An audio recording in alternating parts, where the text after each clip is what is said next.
Donc il est primordial que l'homme se soit acquitté de ce jeûne-là en étant convaincu et en espérant la récompense divine. Dans ces deux points-là, al-iman ou al-ihtisab, il y a aussi les conditions d'acceptation des œuvres. Quelles sont les conditions pour qu'Allah accepte une œuvre? Al-ikhlas ou al-mutaba'a. C'est quoi al-ikhlas ou al-mutaba'a? Le fait que ton acte, quand tu le fais pour Allah. Un. Et le deuxième, c'est le fait que ton acte, quand tu le fais conformément à ce qui existe dans la religion, ce qui fait partie du dîn de Muhammad sallallahu alayhi wa sallam. Il n'y a pas besoin de rajouter dans ce dîn, parce que le dîn, il est kamil. Ça fait partie des khasa'is, des privilèges qu'Allah a accordés à cette religion. C'est qu'Allah a complété le dîn. Ce dîn-là, tu as tout ce qu'il faut. Et cette religion, elle est bonne et valide, applicable en tout temps et tout lieu.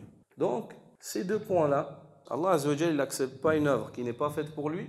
Allah, il n'accepte pas une œuvre qui n'est pas faite conformément à la voix de son messager. Une œuvre qui n'est pas faite pour lui. Donne-moi un argument qui dit qu'Allah subhanahu wa ta'ala n'accepte pas une œuvre qui n'est pas faite pour lui. Innama al-a'malu bin-niyyat. Bildabt. Les actes ne valent que par les intentions. Ça montre que l'œuvre, elle doit être faite pour Allah Azzawajal exclusivement. Ana aghna shuraka'i ani shirk. Allah Azzawajal dit, je suis celui à qui on pourra associer, qui est le plus distant, qui a le moins besoin des associés. Celui qui fait une œuvre et me donne un associé en celle-là, taraktuhu wa shirka. Je le délaisse ainsi que son associationnisme. Moi, je veux du Coran. Vous lisez le Coran. Naam. Inna Allah la yaghfiru an yushraka bih wa yaghfiru ma duna dhalika liman yasha. Allah ne pardonne pas qu'on lui donne des associés. Et en dehors de cela, il pardonne ce qu'il veut. La in ashrakta la yahbatanna 'amaluk wa la takunanna min al-khasirin. Si tu donnes des associés à Allah, Allah rendra ton œuvre vaine et tu seras dans l'au-delà du nombre des perdants. Ça, c'est un dalil.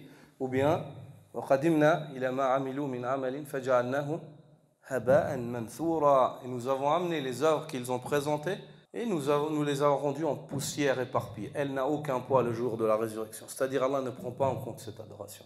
Quant à la condition pour qu'Allah accepte cet acte-là, qui est le fait que l'acte soit bâti conformément à la voix du prophète sallallahu alayhi wa sallam ou ce avec quoi Allah a envoyé le prophète sallallahu alayhi wa sallam. Donnez-moi une preuve dans le Coran.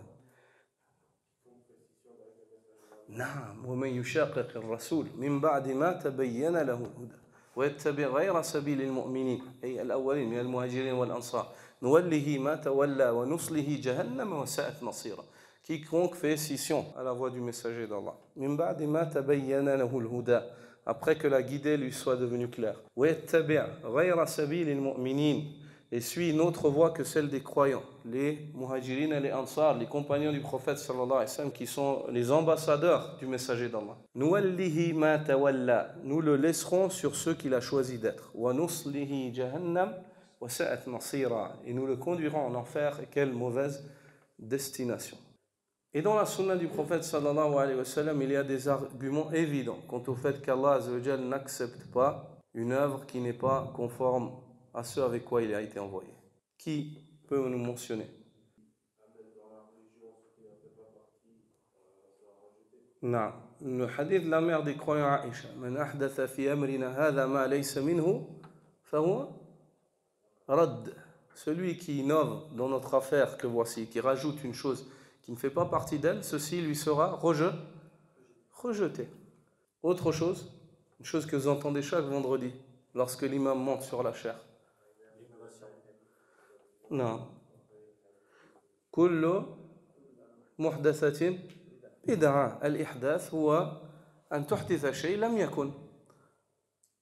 C'est le fait que tu amènes une chose qui n'existait pas. Hein? Chaque chose forgée est une innovation. Et chaque innovation conduit à l'égarement. Et chaque égarement est une voie qui conduit à l'enfer. Donc, ce hadith-là qu'on entend souvent, c'est bien que le prophète sallallahu alayhi wa sallam ouvrait les sermons du vendredi par cela. Donc il est bien que les gens méditent autour de cette parole-là, et pas qu'ils la contredisent déjà sur le minbar, lorsqu'il ouvre la khutbah après, et ensuite lorsqu'il descend. Donc, Le professeur Hassan rappelle qu'il faut qu'il bâtisse ses actes sur ces deux points-là. L'un, c'est-à-dire qu'il faut qu'il révise sa niya, qu'il soit convaincu. Le deuxième, c'est qu'il faut qu'il espère retrouver auprès d'Allah Azzawajal ce qu'il fait. Donc il faut qu'il bâtisse conformément à l'agrément d'Allah. Et qu'il fasse des efforts, mais qu'il les bâtisse conformément à l'agrément d'Allah. Ces deux conditions-là qu'on retrouve sur ces deux points-là, imanan wa ihtisaba.